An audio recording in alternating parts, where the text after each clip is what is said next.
people say, who's this show for? It's for everybody. And so you could be a seeker, you could be a Protestant, you could be a woman.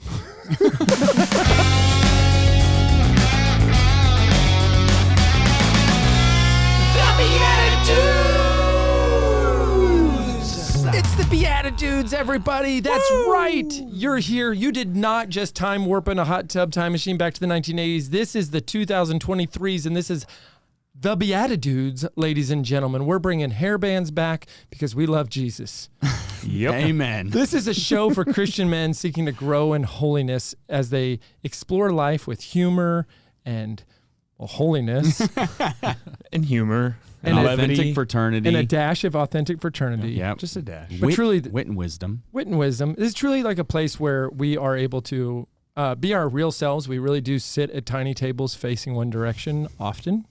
This is how we request to be seated when we go to eat dinner. Yeah. We do this at least once a week. So yeah, that is often. Do you have a small half moon for kindergartners that we could invite somebody that some of us don't even know yet to sit in between us? That's how this works. No, seriously, we love getting together the same way we would over lunch or a drink or whatever to talk with friends and to explore the issues of life, the opportunities of life, and to express our faith with one another. And really this, people say, who's this show for? It's for everybody. That's what Catholic means. Catholic is all-inclusive. And so you could be a seeker, you could be a Protestant, you could be a woman.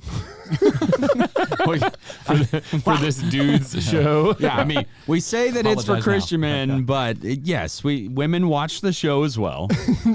That's probably who I get the most feedback from is women. Like, you know what you should do? And I'm like, stop talking over people.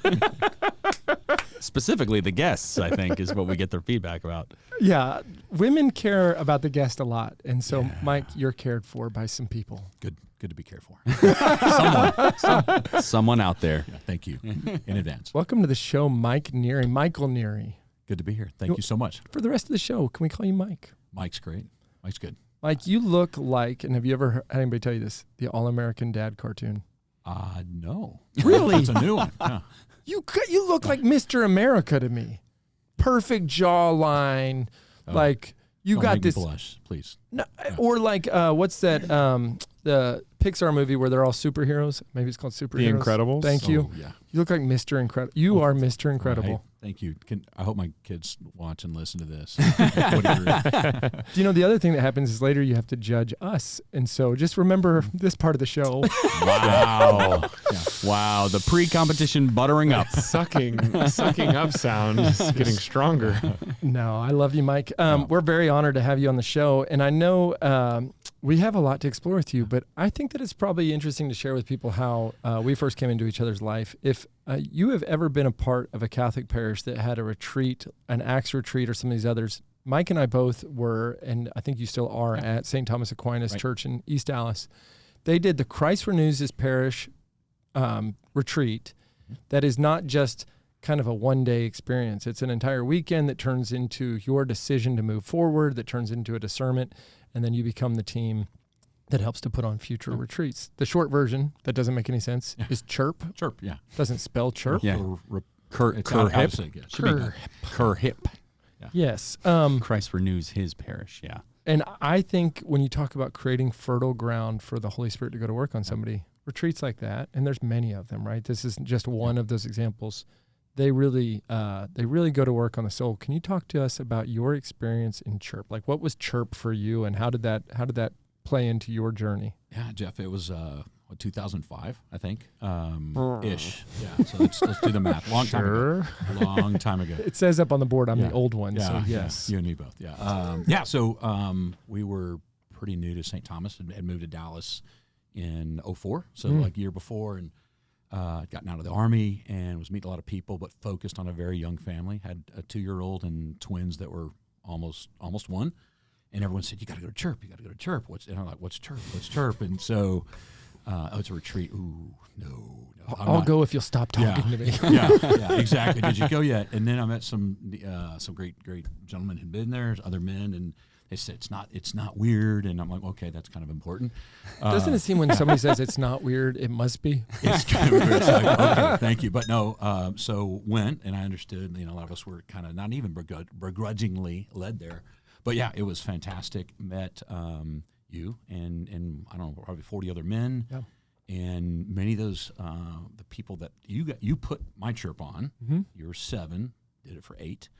And then we're lucky enough to have you stick around and do the spiritual team. And I had a leadership role in that one. So yeah, and some of the people. A leadership role. He was the director. Yeah, well, all right. Yeah. LD, lay director, right? Lay director. Anyway. Listen, humility exists in life, but not on this show. Not on the podcast. No, yeah. we checked that at the door. Yeah, you're allowed to just be as proud of yourself as you want to be. Nailing Yeah. it. Yes. It's in the guest primer. So Please don't bring your humility up. No, it was. I met some of the my best friends in life at this time that I didn't think I would have had. You think your college buddies, your high school buddies, grade school buddies. Immense relationships there, and it really sparked. And my wife went through the same thing with her for the women at the same time. Sparked and resparked a catalyst for my faith, because we'd been moving around, Catholic growing up, went to mass, then was in the Army in a bunch of different towns, and went sometimes. And so this really was great for that, and inspired a lot. And I think, like I said, we met, and it got me involved in other things like Knights of Columbus at St. Thomas, and just was a fantastic faith journey. And to this day, music and songs and people, it comes back, and it's a great experience. So if you have church at your parish, go do it. I bet if I found that old church CD that was kind of burned and I played it, I would just melt. I listened to it when I went running today. I found it on iTunes, and because you end all of the talks with a reflection song, right? Is that what it is? Exactly. And so then those songs conjure up all the memories that go with that. Yeah, and you're like, oh, mine is an Eric Clapton song. Which one? My Father's Eyes. Oh yeah. Yeah. Brother, do you remember this? Paul, this won't surprise you or Nick. I sang in the middle of mine. and I did a witness at the retreat and sang Raise You Up on Eagle's Wings in the middle of it. And I was just like, I can't not sing this. It's too moving. It was you just casually drop Army. No big deal. Yeah. Can you take us back? I would love to hear about young Mike. You have served in the Army, and I would love to hear some of that history. Sure.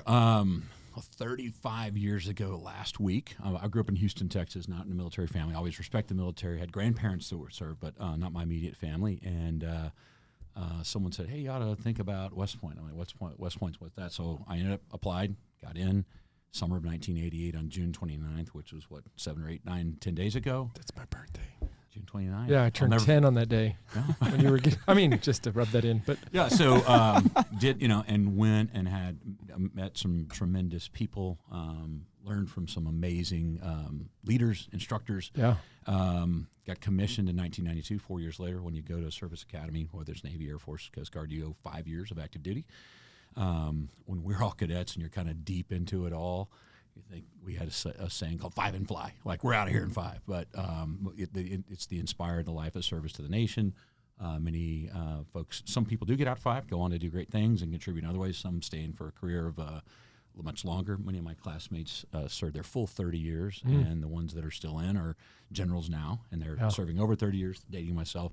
I served 12 years, got out as a major in 2004 when I moved here. Wait, where's this Gulf War? Like right when you were getting ready to graduate, 91? Yeah, it happened 91. In fact, I was thinking about some things we might talk about later. And yeah, as a cadet, I was a summer leader called a cadre in summer of 1990 when Desert Storm kicked off. And we were leading these cadets. I was a junior at the time, had the opportunity to lead freshmen, teach them, and it happened while we're in their summer training. It brought reality to everything because it's not a drill. Yeah, not a drill. My goodness. And so had a great, wonderful career. Deployed ever stateside? Deployed. I was kind of in between, if you will. So when I got out in 2004, that was right as OIF was kicking off.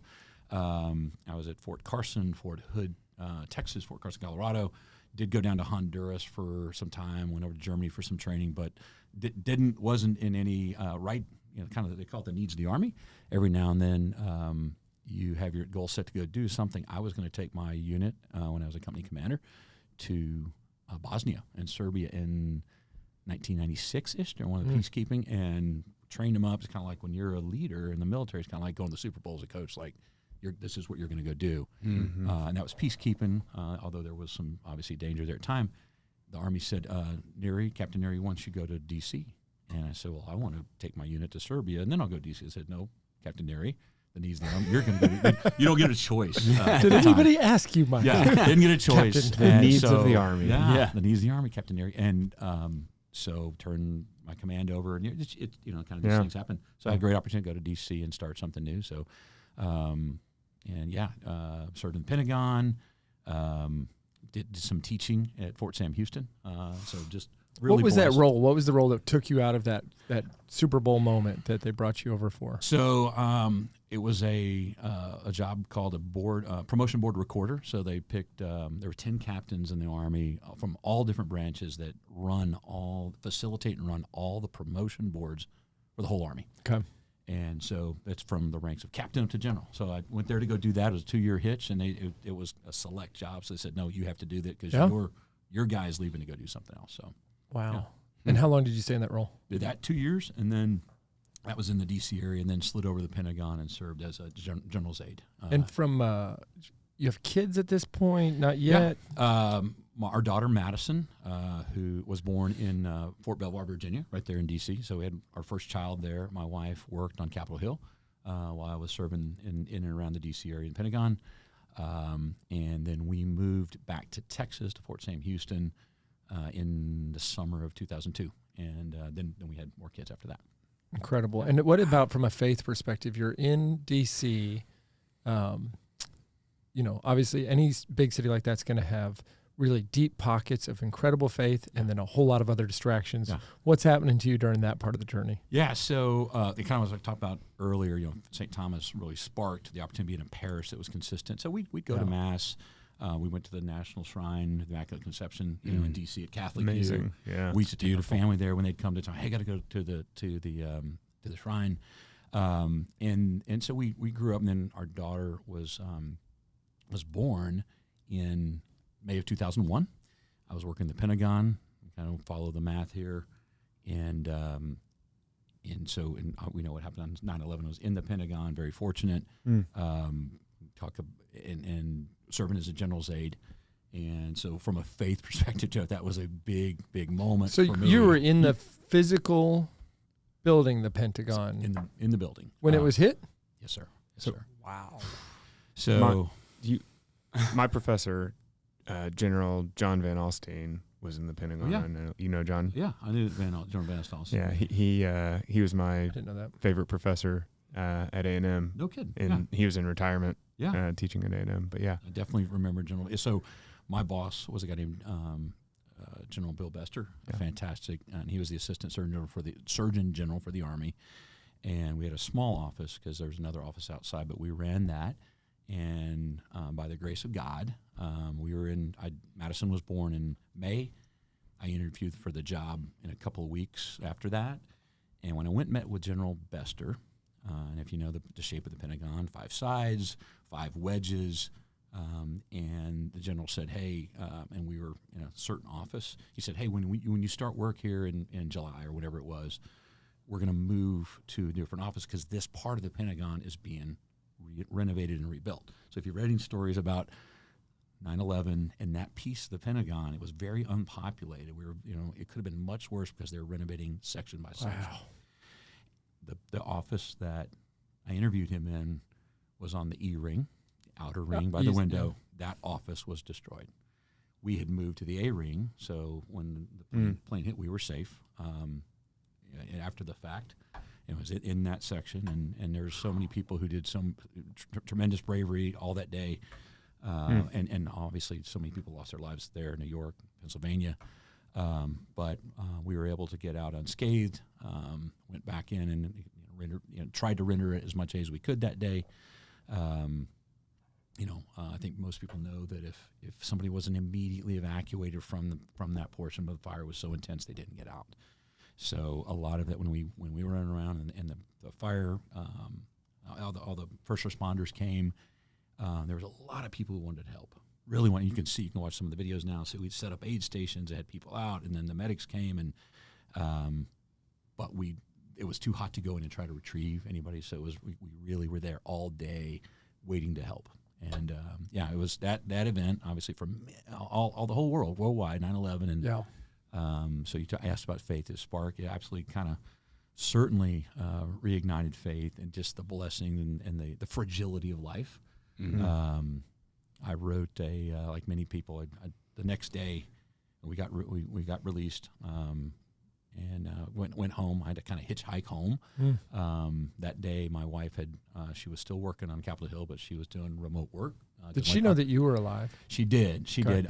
She had called me and said, "Hey, you need to turn on the news and see what just happened." Like many of us, And our office didn't have a window in it. We were on the A ring, so it was. And we turned on the TV, saw that. Then I saw the second plane hit. I was working with the doctor, and I was kind of the tactical guy. I said, we're under attack. This is not good. And our general is at a meeting. My boss is at a meeting outside the Pentagon. I said, I need to get him ready to do whatever needs to happen for planning. Yeah. We're a nation at war. And went into his office, a small office kind of like this, except no windows. Started setting up his secure connections, so he could, again, anticipating what does he need to do to run his business and prepare. And that was where I heard we felt that what seemed to be like an earthquake. Massive boom, and again looked at the colonel and said, "No, this is related. We got to get." The smoke alarms immediately went off. Wow. We opened the door. One way was clear. This hallway was clear. This way was smoke and dust and rubble. So we got ourselves out the way that was clear, and you guys know the rest of the day.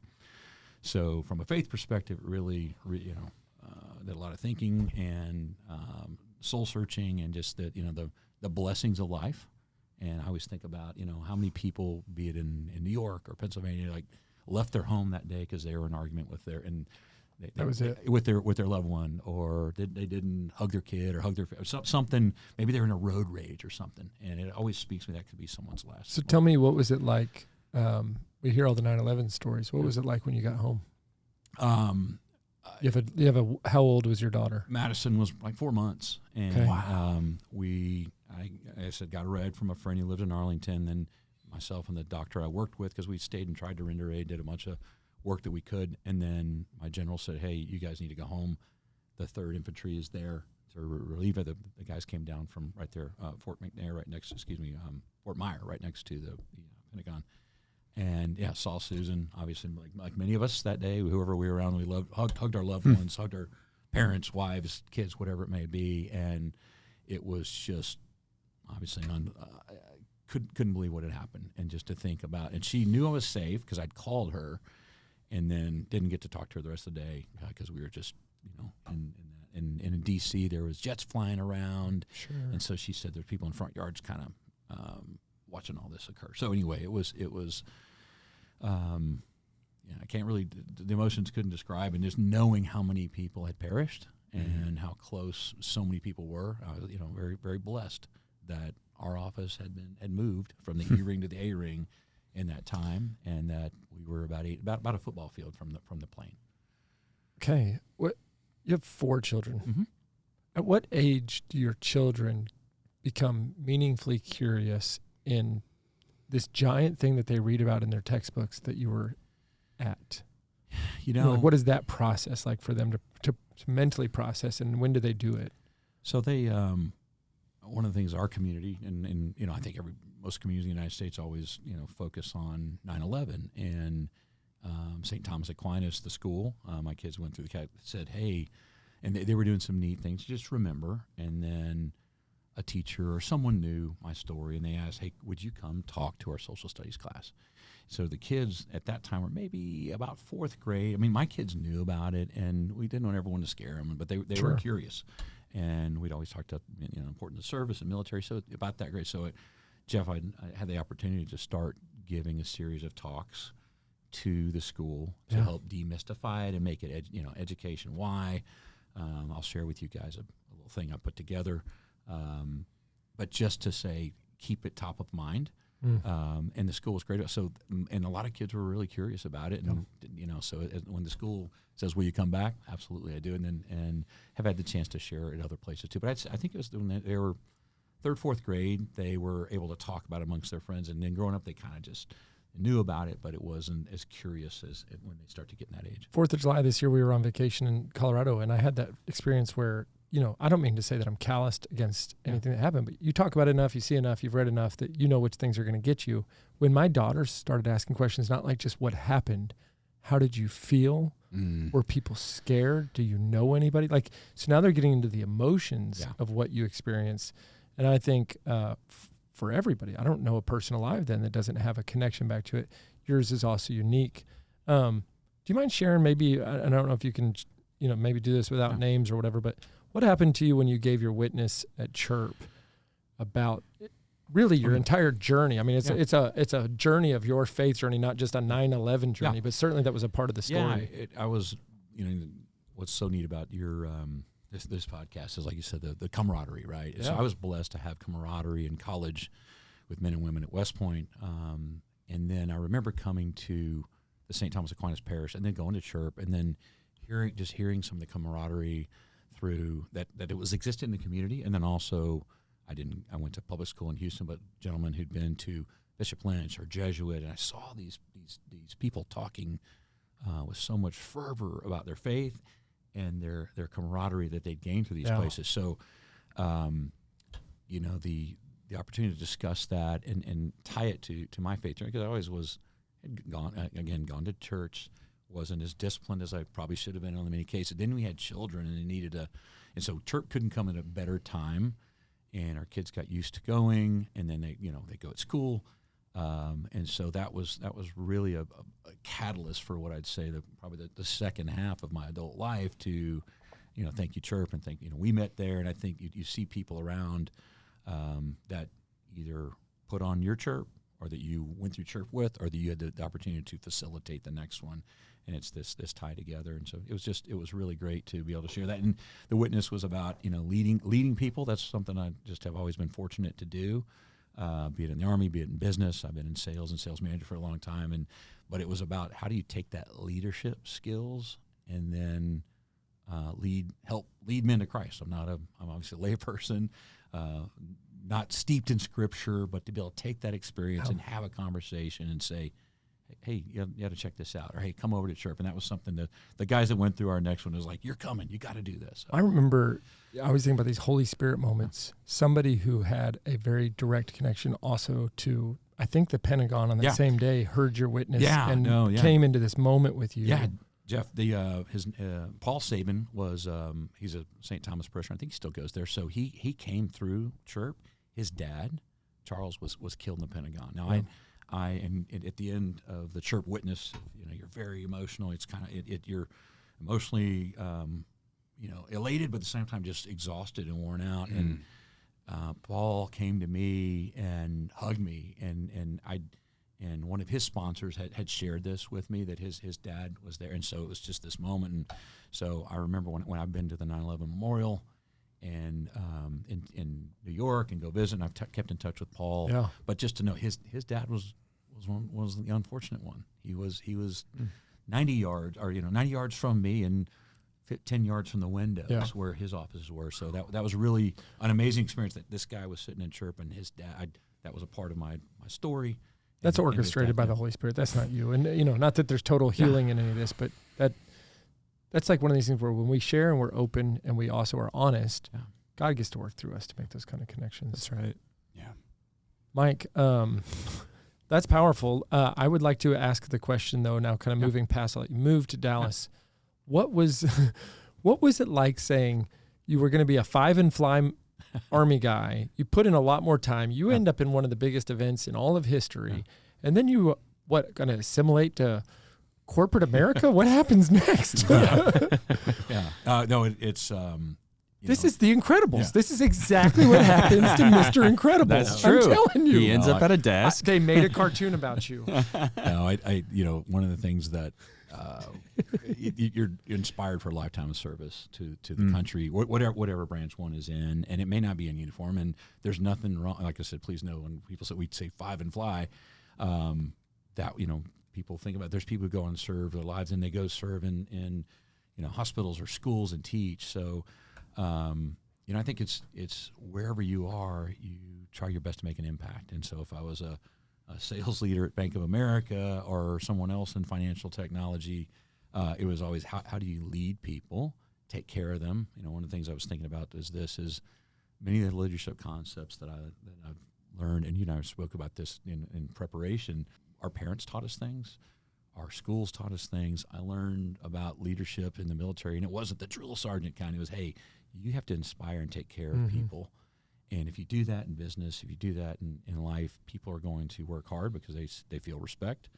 And it's always just, so I try to take those leadership principles and say that I learned in the military and say, hey, there's no different. And by the way, you can't tell people you must do this. Yeah. Even in the military, they need to know the why, and they need to trust their leadership. Yeah. Yes, there is a chain of command, but in corporate America, you have to inspire. And I know you've done a ton of work in y'all's business around that. And people, when they believe in their leaders, they will run through doors for you. And I got to believe you get into banking, you get into financial technology, you get into payment systems, like this whole career that you've been living. When people are fighting fires at work and the ultimate stress happens, and you have to have a perspective that's like, this is actually just a customer complaint. This is a computer glitch. Like, there is way worse things in this world. We're all okay. Well, and think about the people right now who are in harm's way, wherever they may be, whether it be military or a first responder going down the highway right now. Yes. And you're right. That kind of brings a perspective around. And it's easy to get on a pity pot or to be like, oh, this customer complaint is the worst. My boss is so mean. And you come back around and say, wait, we're here for something more important.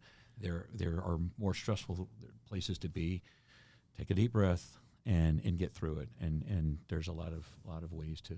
Yeah. Well, that's actually, it's super interesting to me because you keep emphasizing this. There's kind of this strain of leadership throughout everything that you're experiencing, and obviously your service, your military background formed you for that in a very unique way.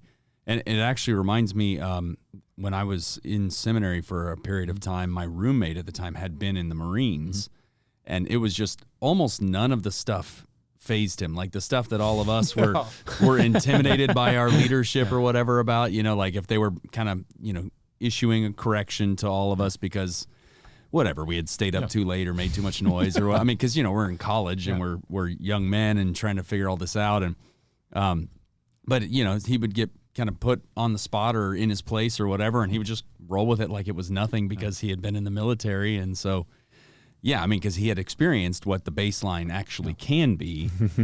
Paul, is it fair to say that nobody's out to get you when you're just being reprimanded at work or in the dorm, but we are out to get some points today?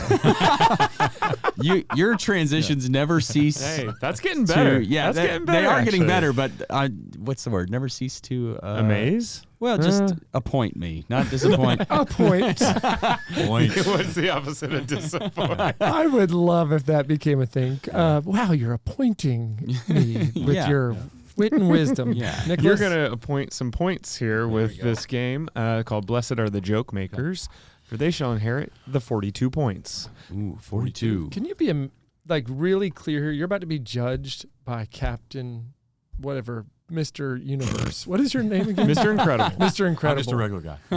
I mean, you're like, well, now you have to be, right? Yeah. that's how the movie goes. If you haven't watched it, he has to be a regular guy. He has to hide what makes him Boy, special. when he hears those first responders, I know there's he's a bunch itching. of red spandex under that button down. That's how we're going to close the show. Yes. Darn it. New reverse Simpsons. All right, so how this is going to work, we've got a character card, and then we've got a Catholic card game card, and we have to answer the Catholic card game prompt, question, fill in the blank, whatever it is, as the character. So we have to try to become whatever this character is as honestly as we're able. So here we go. Our character is, as a hypochondriac, so like health obsessed is the parentheses, We have to answer, what should I give up for Lent?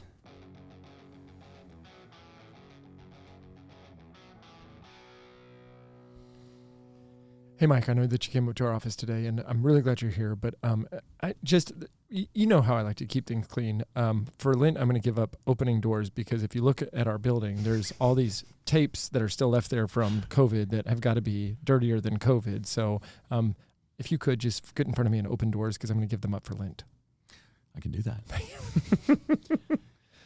I'm going to give up eating and drinking because germs also like food, and they use food as a vehicle to get into your body and infest it.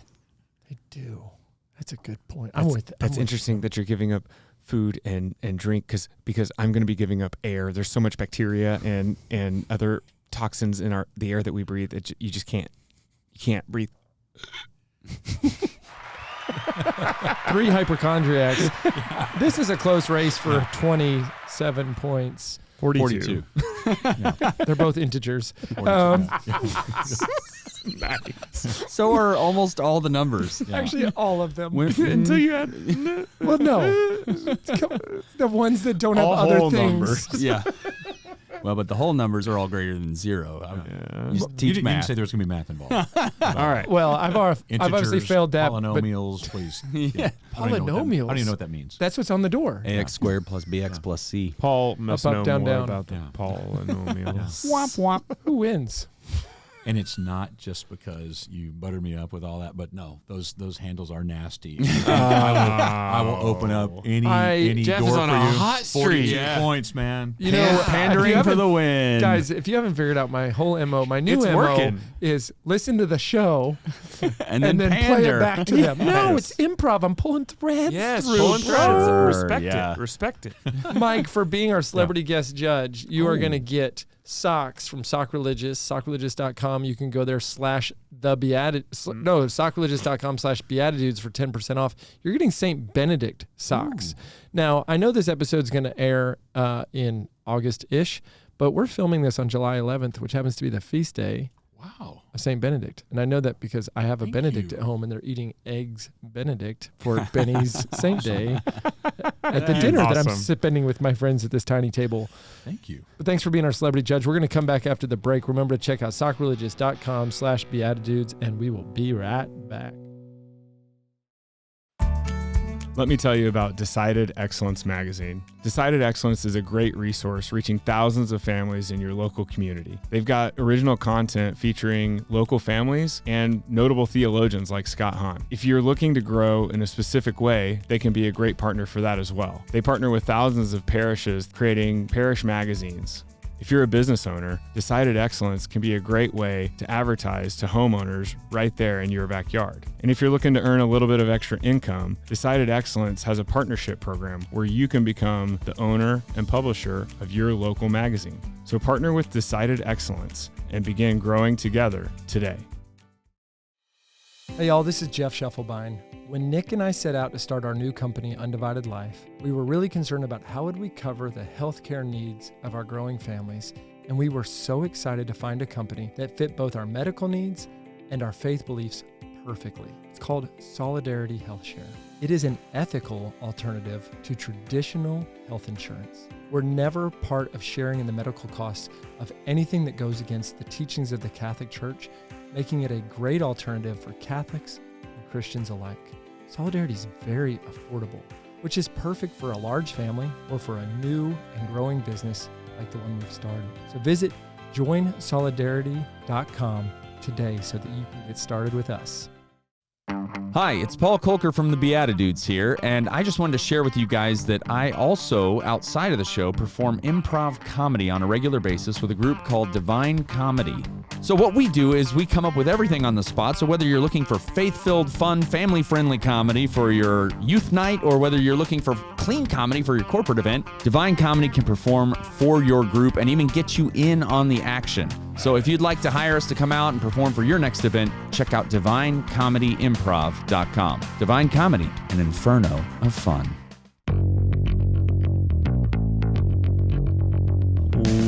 Welcome back, everybody. We're sitting here with Mike Neri, just Mr. Incredible, really. That one's gonna stick, Mike. Incredible. That's the song. I have a lot of kids.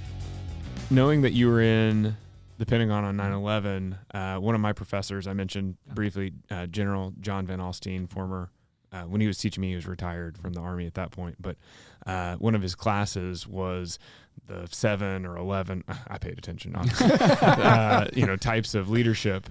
And then he described being there that day and in the aftermath, the days that followed, how he needed all the different types of leadership in those different moments. So that's always stuck with me. He's one of my great friends and mentors, someone I really respect and look up to. So my question for you is, who's been a mentor or role model in your life? I've been blessed with so many mentors and leaders, and those the 11 leadership principles really have been kind of the focus. I mean, you could look them in any kind of business book because they apply. And I'm going to answer in two different ways. Number one, the one that sticks out the most to me is know your troops and look out for their well-being. So know your team and look out for their well-being. Whether your team's your family, whether it's your employees, it's always there. So when I encountered those leaders who acted that way, and yes, you had to put the mission first. Yep. So I'm going to say there's two. One is a gentleman who is a Lieutenant Colonel Rob Auerbach. He was an instructor for our class, and he taught military leadership when we were juniors. And he went through some life events while he was teaching us, and I think he got a divorce, and he got very close to my company, the folks that were in the class, and we've stayed around. He was in some of our weddings. Cool. He went to William and Mary. He didn't graduate from Westmont, but he came and taught there, and he was just so impactful, and he taught leadership, and like I said, he acted that. And then I would say, I mentioned his name earlier, General Bill Bester. So I had the chance to work directly for a general, be a general's aide. Wow. And he was just the quintessential leader, but also a human. I mean, he talked. If you were, and this is kind of the way you're brought. A lot of people talk to people differently based on their. He didn't care about rank. He didn't care. He treated a janitor the same as he would the president. And I think that stuck. You always knew that, but when you see it in action, it's just amazing. So, again, those are two that jump out. And 2 for 2 on people that I know or that know generals, that they're just incredible humans. So the Army's doing something right. Yeah, I loved what he said earlier, Mike, when you were talking, you were saying like it wasn't the barking kind of movie style. It was about growing leaders who care about people. But that doesn't make for as good of Hollywood drama moments. Sergeant. Yeah. Like you need that for the film. Yeah. That's right. Well, there's a time and a place, I think, for some of that. Or maybe in basic training when you're taking the person who's never been in the military and trying to indoctrinate them. Yeah. But that only lasts so long, and that doesn't last when bullets are flying or things are going wrong. That's right. You need raw leadership to say, let's establish some calmness and let's get this done. Yeah. Man, that's cool. Well, we're going to keep the great questions going here. So we keep getting feedback. One of people's favorite part of the show is just getting to know everybody's answers to these TBD questions, the Beatitudes deck. And what's neat about this, too, is we're going to encourage you to kind of play along at home. So share these questions maybe with a spouse, a friend, or in authentic fraternity, if you will. That's kind of wink, wink. And be on the lookout for the release of the TBD deck in the next, how many months will we have this ready, Paul? Let's speak it into existence. By the end of the year. End of the year. All right, that's perfect. This is the year 2023. Mark it. Okay, so the question today that we're going to ask, because we were reflecting on a big life event that impacted all of us, is just to share a reflection about another major event that happened in your lifetime, one that you remember experiencing, and for the sake of time, just kind of share a reflection on that event or how it impacted you or changed you or why it is burned a hole maybe in your memory or burned into your memory. I don't know if I'm saying that right. A hole would be nothing. A hole in memory, you can't remember it. Yes. It burned. That's brain damage. Yes. Diamond in the dust. By and far. You got a hole in your head? For your FYI. Yes. Okay. Who would like to go first, Nicholas? You and me and what or me? Yes, exactly. Nice. I could jump in. Yeah, go for it. So mine was in 2005, and I was in college at the time. I was at A&M, and I should have expected this, but just my naive sense of kind of optimistic faithfulness of just that, oh, well, he'll recover. But that was when John Paul II descended into a really steep decline, was right around that time. And then, of course, he ended up passing away and, being Pope for, 26 years, I think, is how long he was Pope. And for me, I was born in 84. So, he was the only Pope that I had actually ever experienced and knew in some way, shape, or form. And I had gotten to go to World Youth Day in Toronto and see him there. And that was 2001 was when I had a real big reversion as a teen. I had grown up in the faith, but just, it really became real through youth group at my home parish and then getting to go to events like that and see the universal church. And then when he passed, it blew me away that I was like, oh yeah, I guess that does happen, he's human, even if he's very holy. Sure. And I remember staying up all night and just watching, all the specials and stuff that everybody was putting on at the time. And that was actually part of me thinking, well, maybe I'm supposed to go into seminary and go that route. And so that was an incredibly moving time for me. That's powerful. Yeah. What do you got, Nick? For me, my dad is old school in that he actually watches the news on television. I know. Who does that? Novel concept. But so growing up, those are some of those world events. That's how I remember experiencing them was, in the living room or in the kitchen with my dad. And the one that sticks out to me pretty impactful was Aggie bonfire collapse. And I was only 9 when it happened, but it made news. We're like, holy cow, what's going on? If somebody doesn't know what that is, so Aggie bonfire, great tradition for Texas A&M in their rivalry week would create a huge bonfire, like 80, 90, 100 feet tall. Hundreds of students participate and build it all semester long, and then it's burned sometime in November, kind of before the big game. And I guess it was maybe in November, a week or two, or the week of construction, the bonfire collapsed, ended up killing 12 students. And this was like the live footage of, or I guess it happened overnight the night before, but seeing that footage, kind of helicopters overhead and searching for bodies and the efforts there, that stood out. I was in school there at the time, and I will tell you that a campus where everybody says howdy, everybody makes eye contact. We went through 4 more weeks of complete silence. It never ended until we got back for the next semester. Nobody would look at each other. Nobody would say howdy. And it wasn't out of anything other than complete desolation. Yeah. If you ever want to read a great story, anybody listen to this, there was 2 women, 2 girls. All 12 of these people have amazing stories. Tim Curley has an amazing story. He was the last to pass, but while he was on the stack, he was still alive, and he was helping rescuers to know where to find people that he could spot from where he was twisted up that they couldn't see, and kept asking them to go get those people. And his parents ended up moving to College Station and being a big part of some Christian ministries down there as a result of his witness. I remember I was actually working in that Pentagon, the promotion board office when that happened. Oh, really? And my wife was working for Senator Hutchison, K. Bailey Hutchison. Yeah. And I remember when that happened, we heard, and then calls coming in and all that, and explaining just like you did to the folks I worked with. Hey, what does that mean? Because there was no Aggies in that group. But yeah. Wow. Mike, what other you've already covered? You were in the Pentagon, so well, hard to top. Where were you when? No, he was not on the launch pad for the Challenger. Pearl Harbor. Yeah, come on. This is not a one-up point total. No. This is just a reflection. No, but we do want to end on a high note. So no, I'm kidding. Pressure. Well, I talked about this earlier. I think I did. When I was a junior at West Point, they call juniors cows. That's a whole other story there. But I was a cow leading this cadet basic training.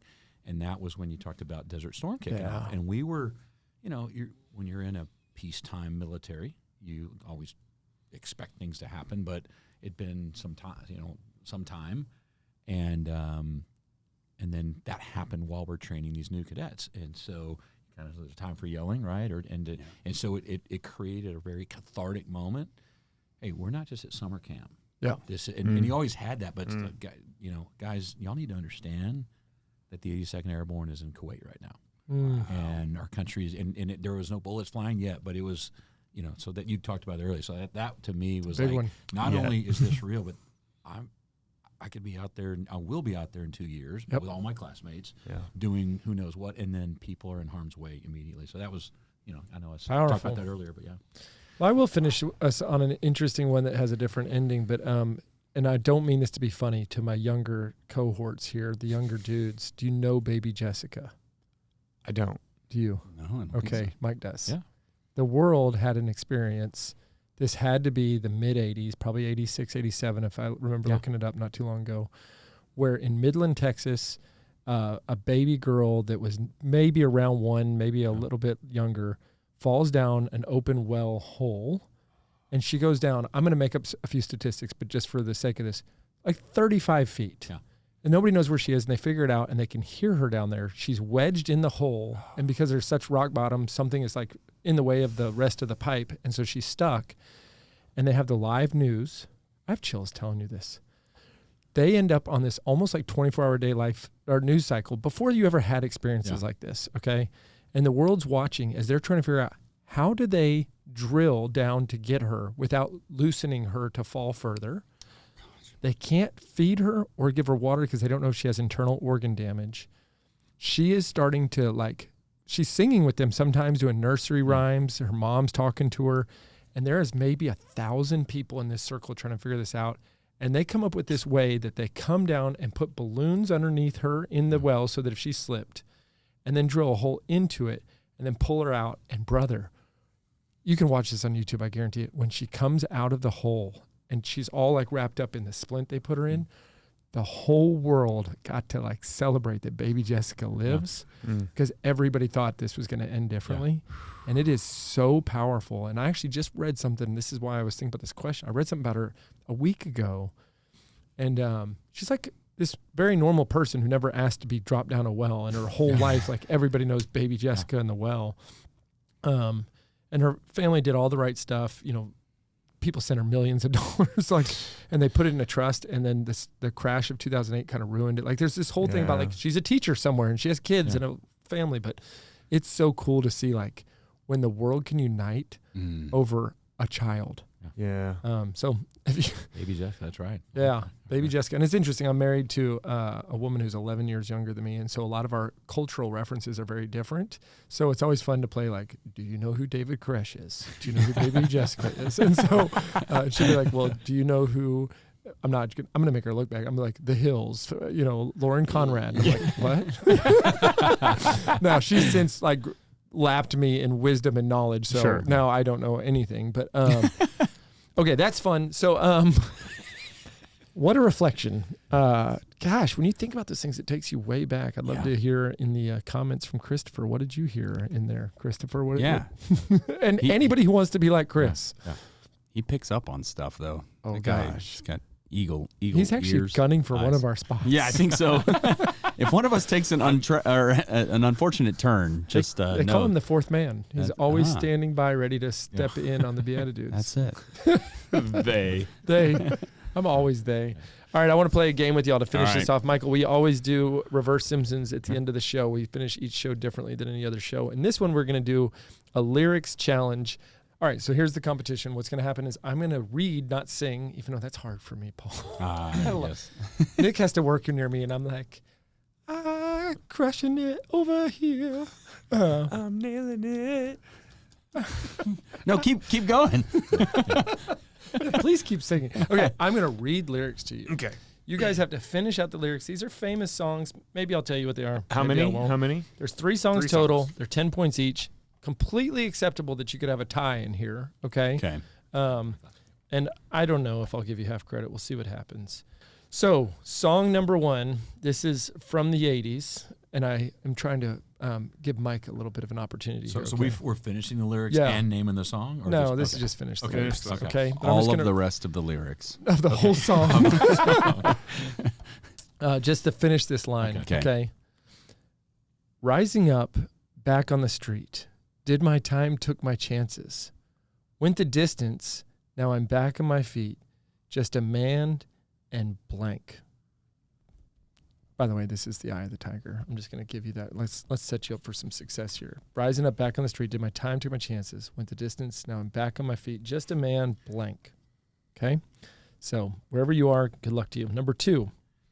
Or do you want me to give you the answer first? No. Let's keep going. Okay, number 2. We'll do a reveal. On a warm summer evening, on a train bound for nowhere, I met up with a gambler. We were both too tired to sleep, so we took turns as staring out the window at the darkness. The boredom overtook us, and he began to speak. He said, "Son, I've made a life out of blank." Son, I've made a life out of blank. Number 2. Wait. Can we get the stanza, whatever, before, like right before the... Sure. The boredom overtook us, and he began to speak. Oh, you want me to go back so you can try to figure out if there's rhyming? Yeah. Okay. I'll just read it again. On a warm summer's evening, a train bound for nowhere. No. I met up with a gambler. We were both too tired to sleep, so we took a turns of staring out the window at the darkness. The boredom overtook us, and he began to speak. He said, "Son, I've made a life out of blank." The more I chop up and screw up the way I'm saying it, the harder it is for you to finish the sentence. Yeah. You can't get the rhythm. By design. But I know your head's always playing rhythms. Trying. Yeah. Yeah. Dun, dun, dun, dun, dun, dun. Stop. That is not helping right now.